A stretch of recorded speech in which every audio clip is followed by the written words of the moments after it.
word on the street is you guys like poker hands. Diving right in, looking at an early position limp, a button limp, small blind completes, and we check pocket threes in the big blind.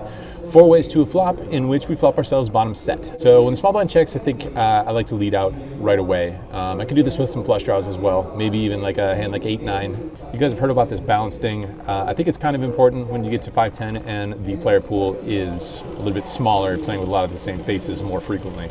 So I can balance my bottom set, middle set, and top two pair sort of hands with some flush draws and maybe a hand like 8-9. Anyway, I lead out for $30. The early position player calls and the other 2 players fold. Turns an offsuit 7, so we make a full house here.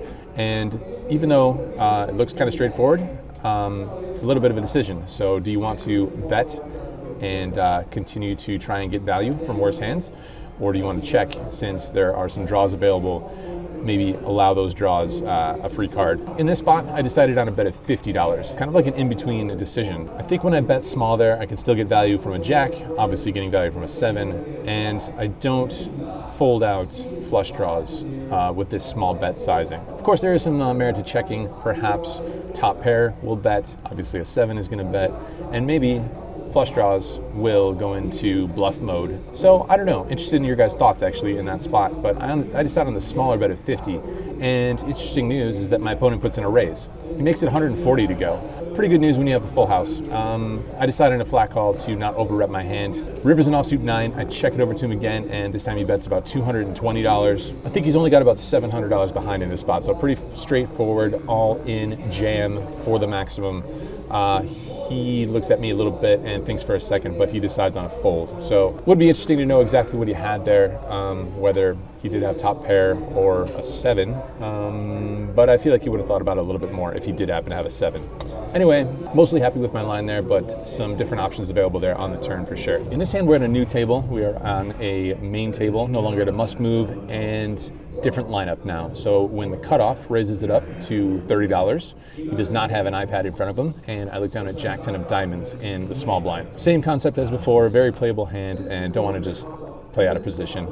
Seems like a pretty good hand to balance some stronger hands with. So 3-bet, $120. The player in the big blind attempts to call the $30 raise. Dealer tells him it's actually 120 now. He thinks for a while, and then he decides to call the 120 anyway.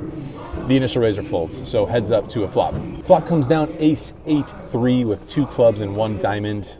Not too bad of a flop, should favor me with the ace high board, and we have some backdoor possibilities. So, c-bet time, don't need to make it too big. I bet $110, and my opponent makes the call. Turn brings in some of those possibilities. It's a 6 of diamonds, so can't slow down here. Put in another bet. I bet $230 this time. Once again, my opponent makes the call. So looking for some help here on the river, or gonna have to consider firing that 3rd barrel. Luckily, we find the help as requested. 9 of diamonds makes us a flush. Dreams do come true, fam. We decide on a sizing of $510 here on the river. I think it's actually kind of an exploitive sizing here. If I was bluffing, I think I would have to just rip it all in for maybe double that. I think we're somewhere around $1,000 effective here on the river. I think I would have to go for the max fold equity. Probably have to empty the clip, but it's always nice when you don't have to do that. Choosing a little bit of an exploitive sizing here, just trying to get value from a perceived recreational player. So $510 it is, and my opponent decides to make the call. We go ahead and show, and my opponent exposes his hand. He shows us ace 4 offsuit. So even though he does have the birthday hand, January 4th, this guy's birthday, turns out it's no good. All right, one more hand from this Friday night session of 510 at Bellagio. Early position raise to $30, and there's a player in middle position who makes it $60. I'm not sure if he comes from a limit background, but I've seen him do this a couple times during the session. And when I look down at pocket kings in the big blind, time for a 4-bet. So I make it $220 to go. The initial raiser puts in a cold call, and the player in middle position folds. So not the expected result, but seems okay, especially when we go heads up to a flop of king 9-3. think I can size down a little bit here, even though there's a flush draw available. We do block a lot of the calling range with top set. So I decided a bet of $180. My opponent makes the call. So we see a 6, an offsuit 6 on the turn. I think I definitely want to bet here again. I bet $310 this time, and he makes the call. River is a beautiful offsuit 9, so we end up with a full house. He's only got about $700 or $800 left on the river. So pretty straightforward jam, all in, and my opponent thinks about it for a little bit before folding. No complaints there, good sized pot. Always makes it easy when you flop top set and river full house. Pretty straightforward hand there, some fun ones in between. So yeah, all in all, pretty fun session. Cashed out $4,000 worth of betting discs from that session.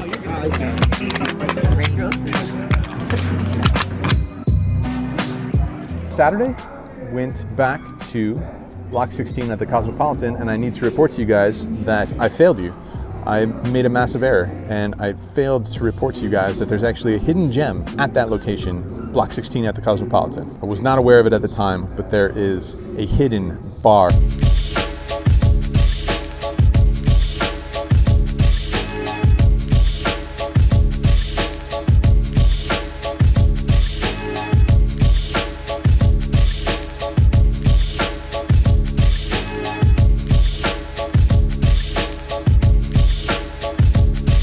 Highly recommend. Fantastic drinks in there. Not the cheapest drinks, but really good drink. And they have truffle nachos, which I'm gonna have to go back for at a later date. All right, guys, let's go play some poker.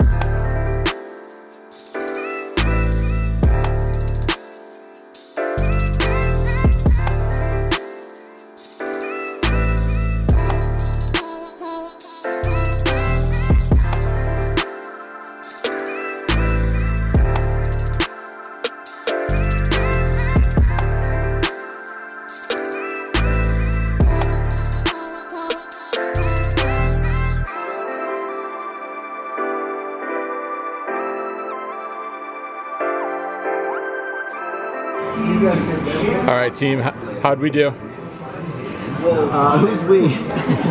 If we are Andrew, pretty good. Good in life? Good in life. Always good. Always good. So yeah, it was a good session for me again.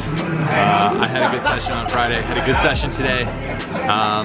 Probably not gonna go over hands right here. We are just gonna wind it down here with a beer and some video poker. Just come back to you guys very shortly here with some poker hands that will give you guys a sense of how this session went.